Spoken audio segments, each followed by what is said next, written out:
Good morning everyone. আজকে class 11-এর education বিষয়ের আরেকটি টপিক নিয়ে আলোচনা করব। বর্তমানে ক্লাস 11-এর নতুন ব্যাচ শুরু হয়েছে।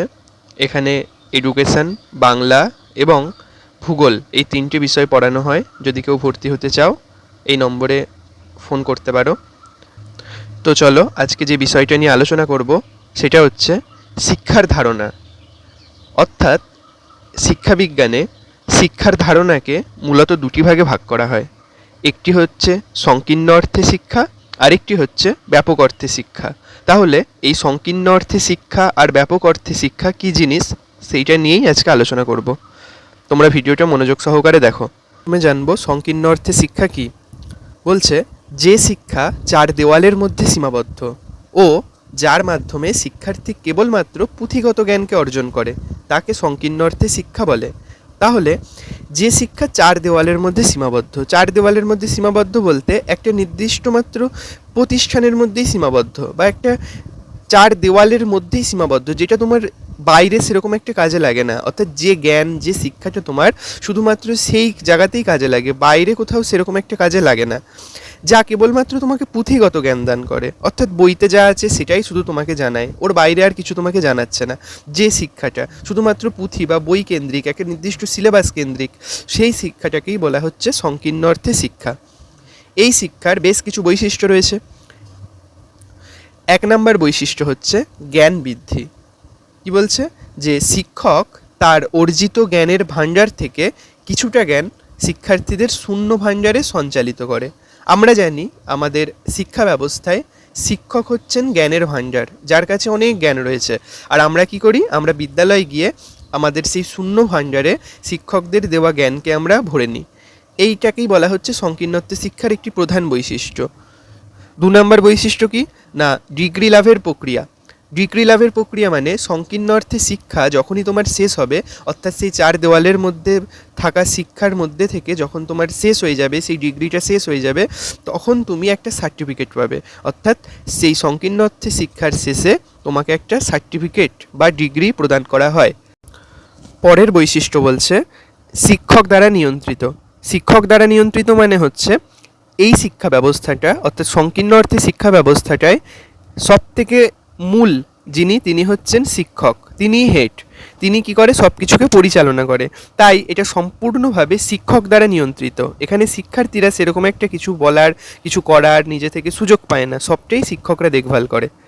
পরের বৈশিষ্ট্য হচ্ছে এটি হচ্ছে একমুখী প্রক্রিয়া।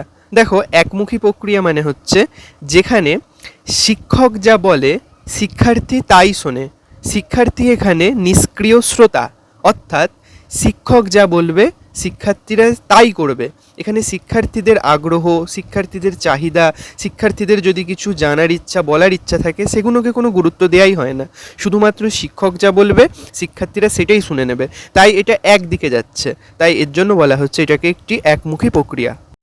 পরের বৈশিষ্ট্য হচ্ছে দাতা গ্রহীতার সম্পর্ক।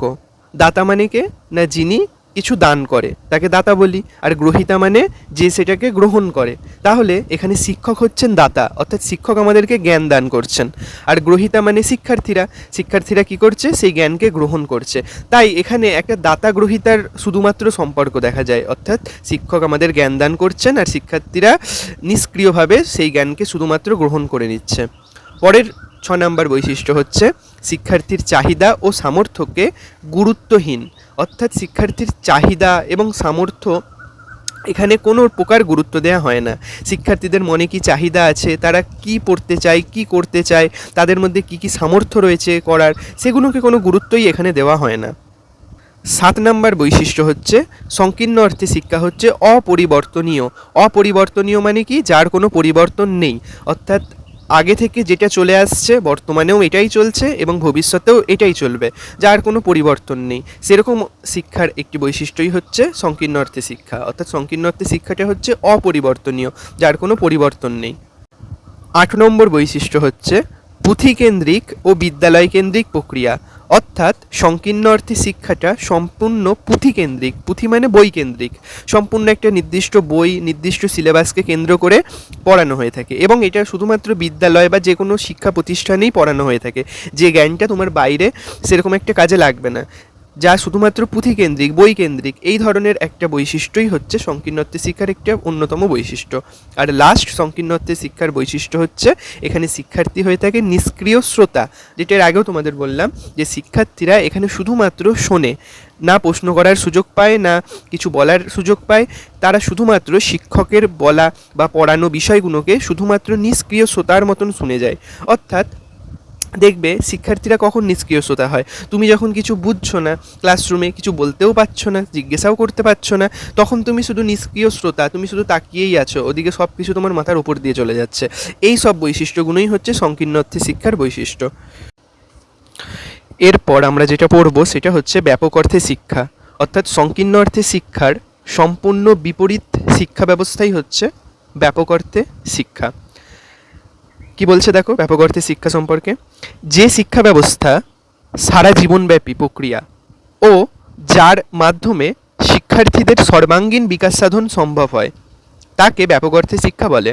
অর্থাৎ যে শিক্ষা ব্যবস্থাটি জীবনব্যাপী, জীবনব্যাপী মানে তোমার জন্ম থেকে শুরু করে আমৃত্যুকাল পর্যন্ত, যতদিন একজন শিক্ষার্থী বা একজন শিশু জন্ম নিচ্ছে যবে থেকে, তারপর থেকে যতদিন না সে মারা যাচ্ছে, সেই সারা জীবন অর্থাৎ লাইফ লং প্রসেস, জীবনব্যাপী এইভাবে চলতে থাকে। এবং এই শিক্ষা ব্যবস্থায় শিক্ষার্থীর সর্বাঙ্গীন বিকাশ সাধনের ওপর গুরুত্ব দেওয়া হয়। সর্বাঙ্গীন বিকাশ সাধন মানে কি না, সব দিক থেকে বিকাশ সাধন, সেটা হতে পারে দৈহিক, মানসিক, শারীরিক, প্রাত্যবিক, নৈতিক, সব দিক থেকে একটা শিক্ষার্থী যখন বিকাশ লাভ করছে তখন আমরা সেই শিক্ষা ব্যবস্থাটাকে বলবো ব্যাপক অর্থে শিক্ষা। এই ব্যাপক অর্থে শিক্ষারও বেশ কিছু বৈশিষ্ট্য রয়েছে, চলো সেগুলো দেখে নিই। 1 নম্বর বৈশিষ্ট্য বলছে শিশুর অন্তর্নিহিত সম্ভাবনাগুলির বিকাশ সাধন, অর্থাৎ প্রতিটা শিশুর মধ্যেই কিছু না কিছু অন্তর্নিহিত সম্ভাবনা রয়েছে। অন্তর্নিহিত সম্ভাবনা বলতে তোমার মধ্যে লুকিয়ে থাকা বিশেষ কোনো গুণ। আমরা প্রত্যেকেই পৃথিবীতে আলাদা আলাদা, আমাদেরকে বলা হয় ওর মতন রেজাল্ট করতে, ওর মতন হয়ে দেখাতে, ওর মতন করে দেখাতে, কিন্তু আমরা পৃথিবীতে প্রত্যেকটা মানুষই আলাদা আলাদা, কেউই কারো মতো নই। তাহলে প্রতিটা শিশুর মধ্যেই কিছু না কিছু অন্তর্নিহিত সুগুণাবলী রয়েছে, সেগুলোকে বিকাশ সাধন ঘটানোই হচ্ছে ব্যাপক অর্থে শিক্ষার প্রধান বৈশিষ্ট্য। 2 নম্বর বৈশিষ্ট্য বলছে জীবনব্যাপী প্রক্রিয়া, যেটা বললাম তোমাদের যে একটা শিশু বা শিক্ষার্থী জন্ম থেকে শুরু করে তার আমৃত্যুকাল পর্যন্ত এই ব্যাপক অর্থে শিক্ষাটা চলতেই থাকে, অর্থাৎ এই শিক্ষার কোনো শেষ নেই। 3 নম্বর বৈশিষ্ট্য হচ্ছে শিক্ষক হবে এখানে বন্ধু, দার্শনিক ও পথপ্রদর্শক। অর্থাৎ সংকীর্ণ অর্থে শিক্ষায় আমরা দেখেছিলাম যে শিক্ষকের কি গুরুত্ব ছিল না, শিক্ষক শুধুমাত্র দাতা গ্রহীতার সম্পর্কে ছিল শিক্ষার্থীদের সঙ্গে, কিন্তু ব্যাপক অর্থে শিক্ষায় একজন শিক্ষক হবেন বন্ধু, দার্শনিক এবং পথপ্রদর্শক, যাকে ইংরেজিতে বলে ফ্রেন্ড, ফিলোসফার এবং গাইড। অর্থাৎ একজন শিক্ষক তোমাকে বন্ধুর মতন তোমার সঙ্গে মিশবে, দার্শনিকের মতো তোমাকে সব দিক থেকে রাস্তা দেখাবে এবং পথপ্রদর্শক করবে, অর্থাৎ কোন দিকে গেলে তোমার ভালো হবে, কোন পথ বেছে নিলে তোমার জীবনে উন্নতি হবে, অর্থাৎ তোমাকে জীবনে পথ দেখাবে। এটাই হচ্ছে শিক্ষকের ভূমিকা। পরের বৈশিষ্ট্য হচ্ছে বহুমুখী প্রক্রিয়া। বহুমুখী প্রক্রিয়া মানে হচ্ছে এই শিক্ষা ব্যবস্থা শুধুমাত্র সংকীর্ণ অর্থে শিক্ষার মতো 4 দেওয়ালের মধ্যে সীমাবদ্ধ নয়, এটি শিক্ষার্থী শিক্ষকের সঙ্গে, শিক্ষক শিক্ষার্থীর সঙ্গে এবং সমাজের সঙ্গে একটা পারস্পরিক মিথস্ক্রিয়া লক্ষ্য করা যায়। অর্থাৎ তুমি যে জ্ঞানটা বিদ্যালয়ে আরোহণ করছো বা জ্ঞান লাভ করছো, বিদ্যালয় হতে পারে বা যে কোনো প্রতিষ্ঠান, যে কোনো স্থান থেকে, সেই জ্ঞানটা তোমার সারা জীবন কাজে লাগছে এবং সেটা তোমার বাইরে বৃহত্তর সমাজেও তোমার কাজে লাগছে, যার জন্য এটা হচ্ছে একটা বহুমুখী প্রক্রিয়া। পরের বৈশিষ্ট্য হচ্ছে পরিবর্তনশীল, অর্থাৎ সংকীর্ণ অর্থে শিক্ষা ছিল অপরিবর্তনীয়, কিন্তু ব্যাপক অর্থে শিক্ষা পরিবর্তনশীল, অর্থাৎ সমাজ পরিবর্তনশীল, তাই সমাজের সঙ্গে সঙ্গে শিক্ষাও পরিবর্তনশীল। অর্থাৎ সমাজ যখন পাল্টাচ্ছে তাহলে শিক্ষা ব্যবস্থাও পাল্টাবে। তাই যখন যেমন তখন তেমন, যেখানে যেমন সেখানে তেমন, ঠিক এরকমভাবেই মানিয়ে নিতে এবং সমাজে চলতে সাহায্য করে আমাদের ব্যাপক অর্থে শিক্ষা। পরের বৈশিষ্ট্য, শিক্ষার্থীর চাহিদা ও সামর্থ্যকে গুরুত্ব দান। অর্থাৎ ব্যাপক অর্থে শিক্ষায় শিক্ষার্থীর চাহিদা, তার সামর্থ্য ইত্যাদি বিষয়গুলোকে গুরুত্ব দেওয়া হয়ে থাকে। একজন শিক্ষক শিক্ষার্থীর কী কী চাহিদা রয়েছে, কী কী জানার ইচ্ছা, কী কী শেখার ইচ্ছা রয়েছে এবং তার মধ্যে কী কী সামর্থ্য রয়েছে, কী কী করতে সে পারে ভবিষ্যতে, সেই সামর্থ্যগুলোকেও এখানে গুরুত্ব দেওয়া হয়ে থাকে। পরের বৈশিষ্ট্য, অভিযোজন প্রক্রিয়া। অভিযোজন মানে কি না, অ্যাডজাস্টমেন্ট, নিজেকে কোথাও মানিয়ে নেওয়া। অর্থাৎ শিক্ষার্থী পরিবর্তিত পরিবেশে, অর্থাৎ পরিবর্তনশীল পরিবেশের সঙ্গে নিজেকে সুন্দরভাবে মানিয়ে নিতে পারে এই শিক্ষা ব্যবস্থার মাধ্যমে।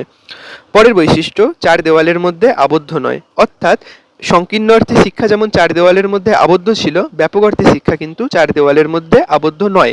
যে শিক্ষাটা আমাদের বিদ্যালয় থেকে শুরু করে পরিবার থেকে হতে পারে, আমরা টিভি বা টেলিভিশনের মাধ্যমে এই শিক্ষা লাভ করতে পারি, রেডিও, সিনেমা, মোবাইল প্রভৃতি মাধ্যমে আমরা এই শিক্ষাকে লাভ করতে পারি। আর শেষ বৈশিষ্ট্য হচ্ছে, শিক্ষার্থী এখানে সর্বদা সক্রিয়।